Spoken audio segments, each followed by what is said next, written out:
Budi adalah direktur sebuah perusahaan yang telah bekerja selama 12 tahun. Gajinya besar, di atas 100 juta per bulan. Dia pikir tak ada karir yang lebih baik lagi dari apa yang dia kerjakan sekarang. Punya rumah dan 2 mobil. Anak-anaknya sekolah di sekolah terbaik di kota. Tiap weekend pergi jalan-jalan sekeluarga, shopping, makan di restoran yang enak, dan setiap tahun bisa berlibur 2 kali ke luar negeri. Wow, kehidupan yang nyaman sekali. Tiba-tiba krisis melanda. Perusahaan tempat dia bekerja bangkrut dan Budi kehilangan pekerjaan. Dunia terasa gelap. Karir yang dia bangga-banggakan selama ini lenyap seketika. Yang menjadi masalah, selama ini Budi tidak pernah berpikir untuk memulai bisnis sendiri. Dia pun tak memiliki dana investasi ataupun aset. Budi berpikir, tenanglah, bulan depan bakal terima 100-an juta lagi kok. Gak semua orang harus jadi pengusaha. Jadi karyawan seperti saya juga bisa kaya dan hidup enak.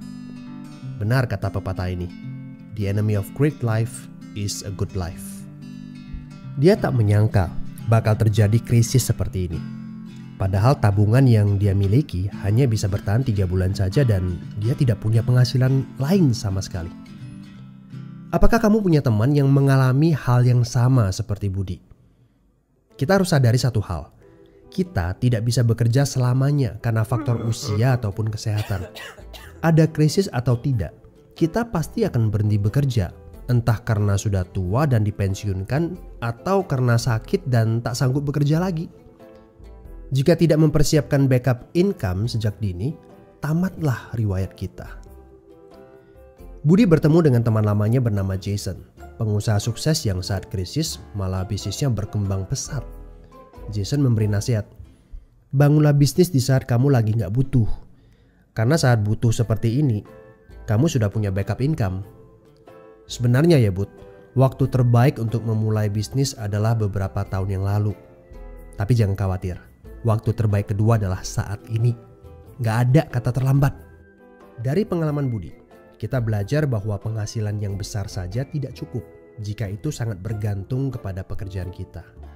Sekali kita berhenti bekerja, penghasilan pun ikut berhenti. Pernahkah Anda berpikir bahwa ada konsep yang lebih baik? Perhatikan ini.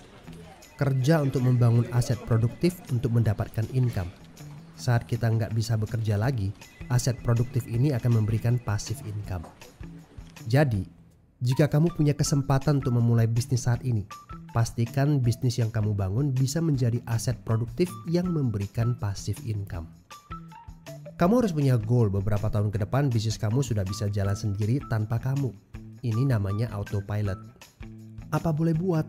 Krisis memaksa kita untuk berpikir panjang. Tidak cukup hanya sekedar penghasilan besar saja. Setuju? Tapi bagaimana caranya? Apakah ada bisnis yang autopilot? Jika kamu jeli, ada bisnis yang memiliki sistem yang dirancang untuk berkembang sendiri. Misalnya bisnis waralaba seperti Indomaret, Starbucks, McDonald, dan lain-lain. Tapi tenang, yang saya maksudkan bukan bisnis yang membutuhkan modal sebesar membuka kedai kopi Starbucks atau Indomaret. Ini berita gembiranya. Ada bisnis bersistem dengan modal terjangkau. Tapi saya nggak punya pengalaman bisnis sama sekali. Saya seorang pegawai, saya ibu rumah tangga, saya mahasiswa. Apakah punya kesempatan untuk sukses berbisnis? Oh tentu. Video ini memberitahu Anda bahwa semua orang punya kesempatan untuk sukses berbisnis asalkan mereka diperkenalkan bisnis yang tepat dan berkolaborasi dengan tim yang memiliki sistem yang telah terbukti. Informasi yang akurat, ini yang Anda butuhkan. Hubungi teman yang mengirimkan video ini kepada Anda. Dia sedang mencari orang yang tepat untuk diajak berkolaborasi di sebuah proyek. Mari kita cari tahu, apakah kalian bisa cocok untuk kerjakan proyek ini bersama. Ajak bertemu secara online ataupun offline dan berdiskusilah. Siapa tahu pertemuan kecil ini adalah awal yang bagus untuk karir bisnis Anda. So, good luck ya guys.